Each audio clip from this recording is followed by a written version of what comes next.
Ayun nga, dahil Saturday, so malapit na kaming umani, ito yung aming farm. So parang isang taon pa lang lumilipas nung mapasa amin itong lupa o yung farm na to. Saganang ani ang hinihintay namin kasi sa pagkakalam ko 25 or katapusan na ani na kami. Dinalaw namin. And nasaksihan ko, from the time na nakuha namin to, ngayon ko lang nabisita yung, eto, nakita talaga na mula sa amin, pinaghirapan, ayan. And then paghihirap ni tata, yun yung palay. Busog na busog at saka naniniwala kami na mahal ang palay ngayon. Sana umabot. And then masaganang ani talaga ang hinihintay namin. Ayan. Ang gaganda ng mga butil. And parang kinikilabutan ako dahil pangarap ko lang ito. Pangarap namin ng misis ko, pangarap ko ng nanay ko dati. Na ngayon, na ngayon na sa katuparan talaga. I'm very grateful to God.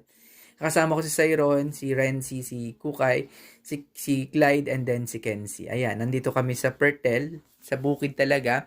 And then, plus, nung nakuha namin, may mangga din. Yan. Actually, kumuha din kami ng mangga. May pinakit kami, may mga nanghihingi. And then, sabi ko, okay, kunin nyo na lang. And then, bigyan nyo na lang kami ng konti. Ito yung place na nakaraan, umani kami ng 33 kaban. So, hoping na ngayon, since tag-init, sana mas marami ng konti blessing. Ito yung kubong ginawa ni Tatay, ang gara. Ano? Plan namin mag-picnic talaga dito. Ayan yung mangga, actually, ayan. Ayan, yung mga bisita namin, nangi sila ng mangga, Indian mango yan. So, ayan yung buong kabuuan ng aming lupain. Talaga naman. So, ako, simple lang ako. Magkaroon lang ako ng ari ng lupa. Kain kami. Every cropping, malaking bagay yung blessing. Aside sa pag-BPO, being BPO professional and nagkatrabaho sa bangko, ito yung ipinundar namin ng misis ko. Aside sa sasakyan, sa bahay at lupa, ito. Yung investment na nakikita kong alanlugi, at hindi ka magugutom kapag meron ka nito. Ayan o. Yan yung buong kabuuan. Actually, nakakatuwa kasi I was so amazed. And napakita ko lang sa inyo yung Indian mango. Ayan. Nanggaling doon sa lupain namin.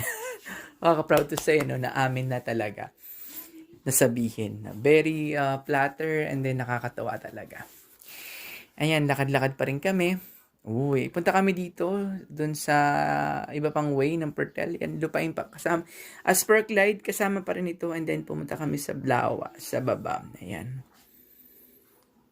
Actually, mababa lang naman. Dito din yata naninilo sila tatay ng mga buleg, hito, and then crabs. Ayan, yung palay. Kung titingnan nyo, ang ganda talaga. At talagang magaling mag-alaga si tatay ng palay. Ayan, dumalaw din kami sa Pertel na marami nag-swimming. Ayan. Medyo mababaw daw sa ngayon. And then,